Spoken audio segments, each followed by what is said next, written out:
students, one of the most important feature in any database management system is to control the different subsets in databases.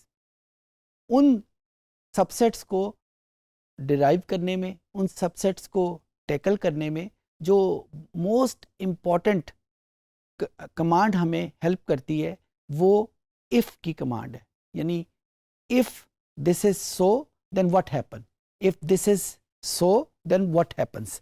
सो इस session में हम उस if की statement को are में कैसे हैंडल करेंगे इसको हम सीखेंगे.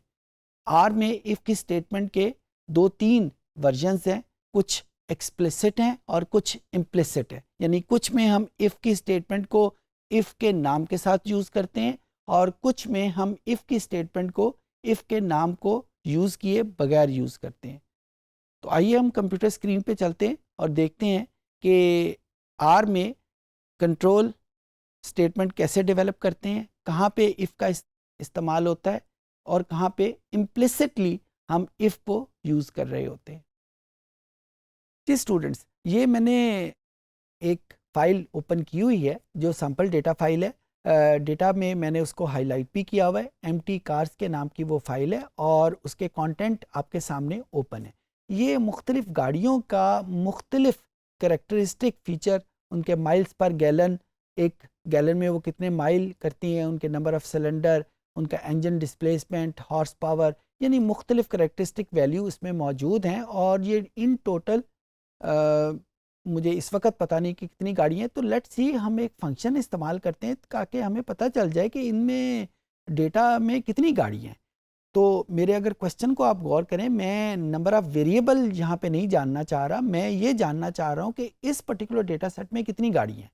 तो नंबर ऑफ़ वेरिएबल जानने के लिए जो मैं कमांड यूज़ करता हूँ वो आपको पता है कि वो लेंथ की नाम की कमांड है. लेंथ अगर मैं एम्प्टी कार्स करूँगा तो मुझे टोटल नंबर ऑफ़ कॉलम्स मिल जाएंगे जो कि इस केस में 11 है. और अगर मैं किसी एक वेरिएबल को स्पेसिफाई कर लूँ तो और उसकी लेंथ कर लूँ तो वो मुझे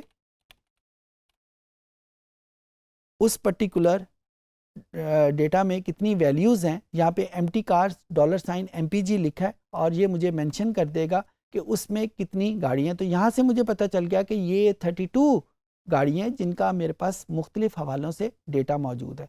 अब मैं एक फंक्शन परफॉर्म करना चाहता हूँ जो ये जो वेरी फर्स्ट वेरिएबल है जिसका नाम MPG है, इसकी हर वैल्यू के ऊपर वो फंक्शन जो है वो परफॉर्म हो जाए.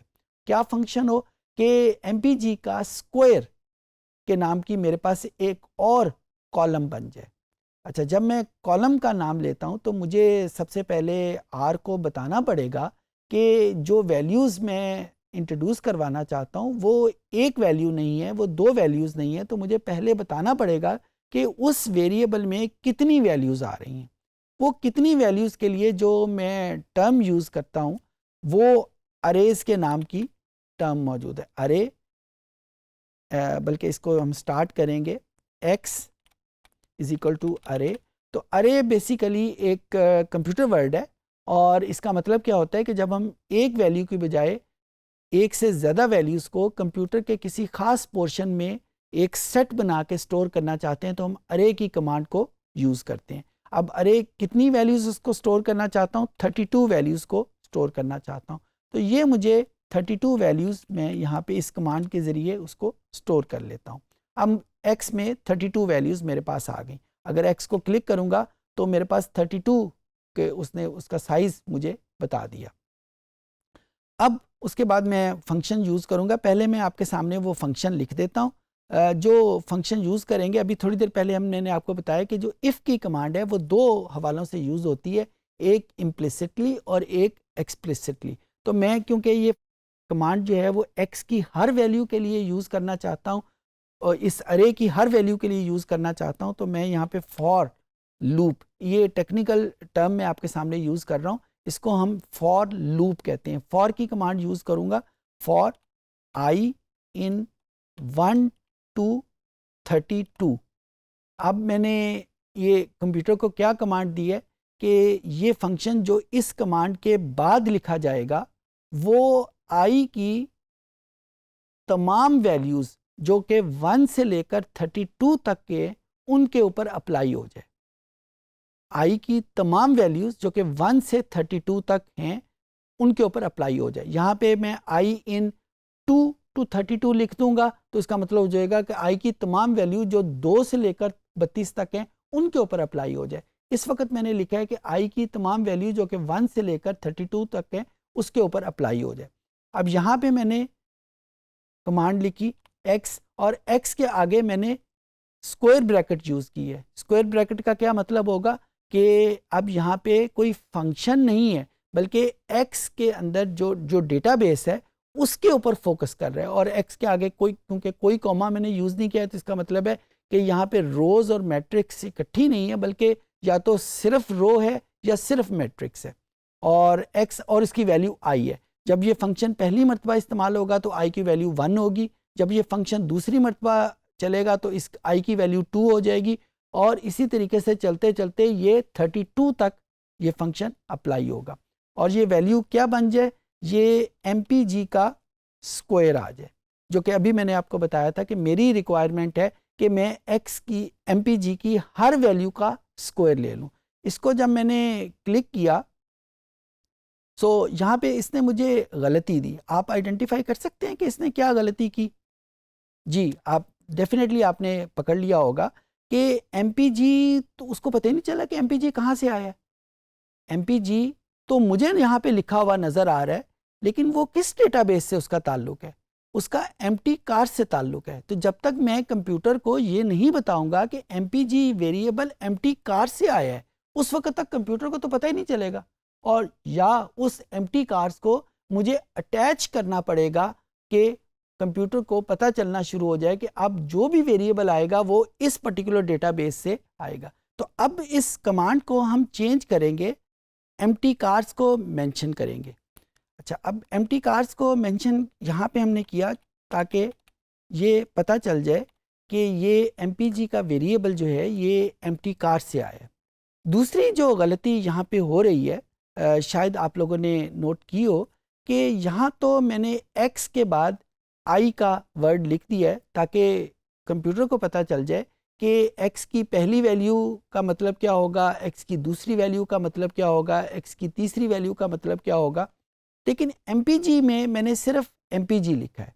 तो यहाँ पे मैं एक और चेंज करूँगा और इसको यूँ करूँगा। अब इसका मतलब क्या होगा कि जब ये फंक्शन पहली मर्तबा चलेगा तो उसमें i की वैल्यू 1 होगी और यहाँ पे x 1 आ जाएगा और MPG के आगे भी 1 आ जाएगा।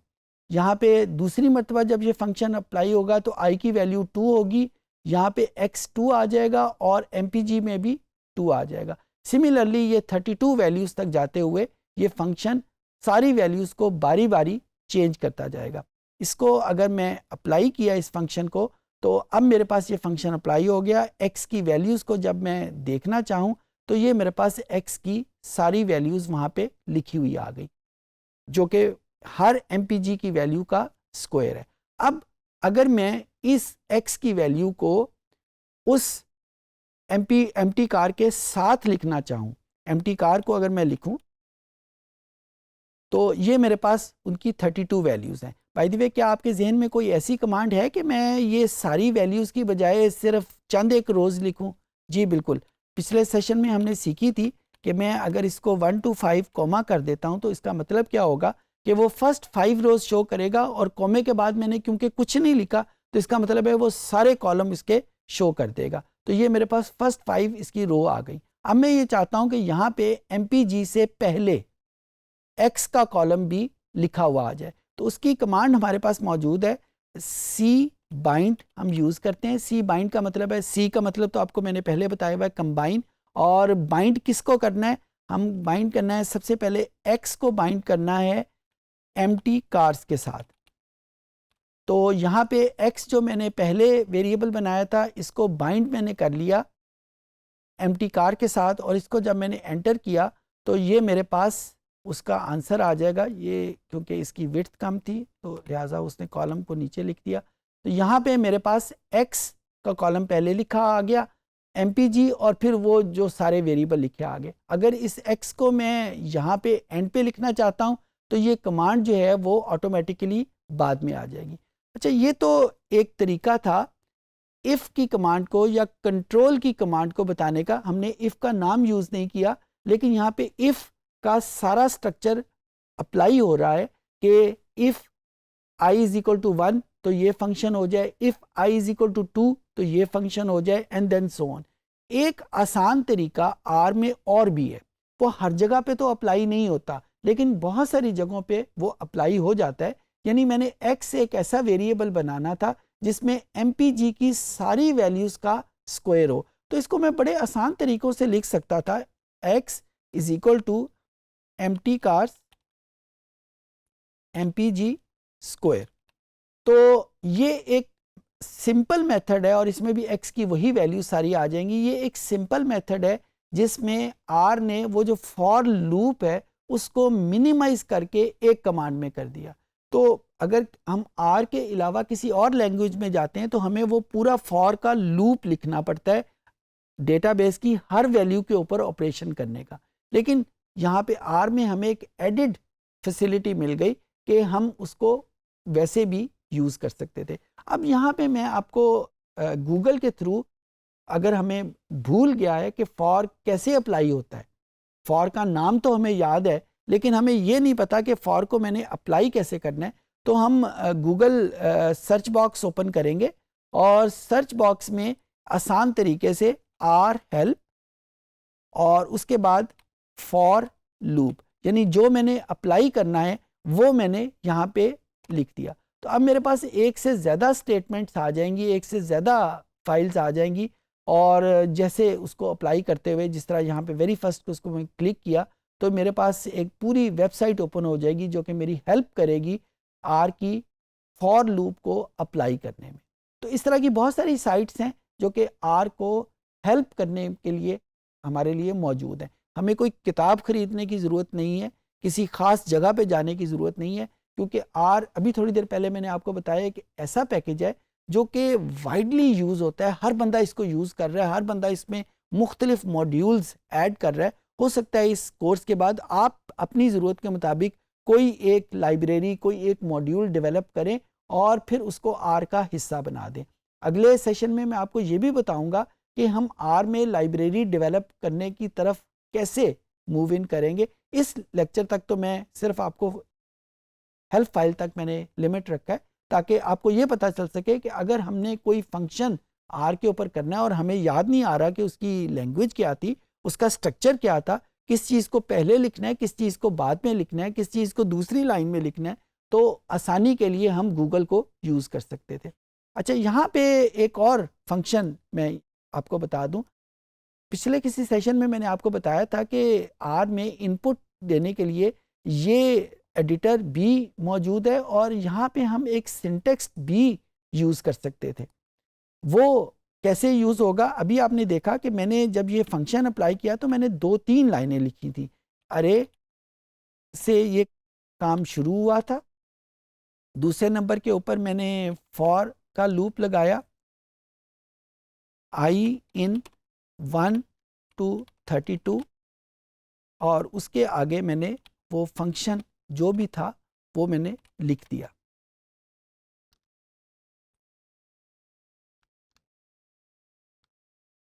तो अब जब मैंने इसको आर के सिंटेक्स को यूज़ किया है तो ये फंक्शन इसको शेड करके इसको मैं कंट्रोल और आर का बटन प्रेस करूँगा। कीबोर्ड के ऊपर जो कंट्रोल का बटन है और आर का बटन जो ही मैं प्रेस करूँगा तो ये दोनों कमांड उसमें अप्लाई हो जाएंगी। अगर इसके साथ साथ मैं ये भी लिख देता हूँ कि एक्स को वो प्रिंट भी कर दे तो, और इन तीनों फंक्शन को जब मैं अप्लाई करता हूँ तो ऑटोमेटिकली आप आर के एडिटर के ऊपर देख रहे हैं कि इसने इन तीनों कमांड्स को ऑटोमेटिकली अप्लाई कर दिया।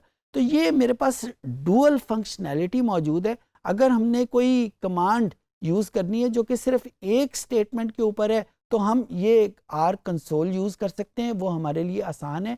लेकिन अगर हमने कोई सीक्वेंस ऑफ कमांड इकट्ठा यूज़ करना है, जिस तरह अभी आपके सामने मैंने देखा हमने एक सीक्वेंस ऑफ कमांड बनाया जो कि 3 कमांड के ऊपर था, वो यूज़ करना है तो सिंटेक्स की बजाय ये एडिटर यूज़ करना हमारे लिए ज़्यादा आसान है। क्यों आसान है? अगर हमसे कोई गलती है तो हमें बार बार वो कमांड दोबारा नहीं लिखनी पड़ेगी, बल्कि हम यहीं से उसको गलती को दूर करेंगे और इसको दोबारा से एग्जीक्यूट कर लेंगे।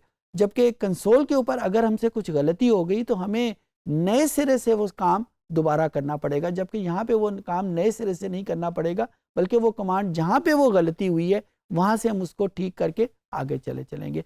जो आर के प्रोग्रामर हैं उनकी आदत है कि वो सबसे पहले इस आर एडिटर के ऊपर अपना सीक्वेंस ऑफ कमांड लिख लेते हैं और वंस दे आर डन फिर उसके बाद उसको अप्लाई करके देख लेते हैं ताकि उसको यूज़ कर सके। जब हम कोई फंक्शन या कोई लाइब्रेरी यूज़ करेंगे तो भी हम यही एडिटर को यूज़ करेंगे ताकि उसको बाद में सेव किया जा सके, क्योंकि आर कंसोल के ऊपर जो चीज़ें हैं जो ही आप आर को बंद करेंगे तो वो सारी ख़त्म हो जाएंगी, लेकिन आर एडिटर में जो चीज़ें हैं इसको आप फाइल को बड़ी आसानी के साथ सेव कर सकते हैं अपने कंप्यूटर में फ्यूचर यूज़ के लिए, क्योंकि जो ही आप फ्यूचर यूज़ में आर को ओपन करके इस लाइब्रेरी को, इस फंक्शन को रन करेंगे तो ऑटोमेटिकली उसी तरीके से, उसी सीक्वेंस से वो सारी फाइल जो कमांड्स हैं वो एग्जीक्यूट हो जाएगी। उम्मीद है कि आपको चीज़ें समझ आ गई होंगी। इस सेशन में हमने देखा कि आर में डिफरेंट डेटाबेसेस को कंट्रोल करने के लिए हम इफ़ की स्टेटमेंट कैसे यूज़ करते हैं। इसका एक एक्सप्लिसिट यूज़ है, एक इम्प्लिसिट यूज़ है। एक्सप्लिसिट में हम इफ़ की स्टेटमेंट को इफ़ के नाम के साथ इस्तेमाल कर रहे होते हैं और इम्प्लिसिट यूज़ में इफ़ नाम के साथ इस्तेमाल नहीं हो रही होती बल्कि इसके कुछ और वर्जन्स है, like for, next loop, like while statement, और फिर हमने डेटाबेस को उसकी ब्रैकेट्स के थ्रू कंट्रोल किया। उम्मीद है चीज़ें आपको समझ आ गई होंगी।